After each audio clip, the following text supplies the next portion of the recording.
Menteri Rangba Kajala Konrad ke sangma hagakat lai trik naitung ulaong baka sarkar kan shim de kesin jam ki bating persya ya ki badan kti halor ka jingjia halapalang kabala shim ya ka jingim jong ki san ngut ki nong tri bala bat benrap baka sarkar kadang bishar ki la jingkershan nakabenta ki bahyeng hasam jong ki lanan ki brio ki bombot ya ki kindon ki balakang persya ki penkhen ya kaan on shim de kisen jam ki bating persya dia kini ki brio ong ukwan ran habakaren shakilat tai kubar ula ong bakini ki lanot kide ki bawan na kilong yeng ki baduna hakayo kakan bat na kalyang ka sarkar kadang bishar benia halor kilat jingaram shaki bahayeng hasam jongki namar kini ki lanot kide ni kilong yeng ki baduna hakalyang kayo kakan kumtangan bishar benia halor kilat jingaram shaki bahayeng hasam jongki bat ngan sa shim ya karai halor kani ong ukwan ran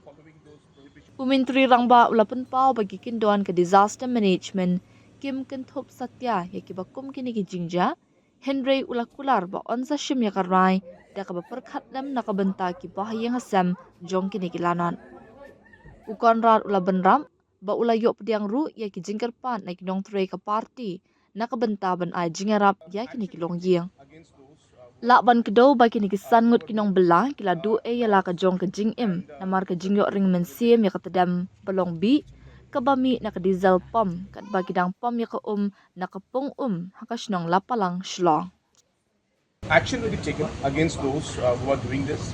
There were rules, laws, and certain things were prohibited. Individuals who are not following those prohibitions are breaking the law, breaking the rule. Appropriate action will be taken against them.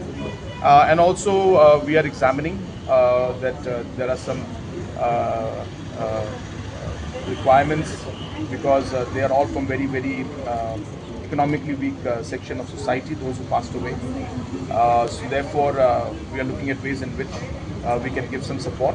So I'm examining. I had received a letter yesterday from some of the party members from the National People's Party. The Nongkamai unit had written to me, and so did other units from even from the Krong. I think one was from Trim, and one more was there were two more from a different constituency. So all the constituency party units have written to me. So I'm examining and seeing how we can help. The problem is that under the disaster management, there is no provision to support in accidents which happen like this. But as I said, because they are from very poor background, I will examine the matter and then I'll take a decision.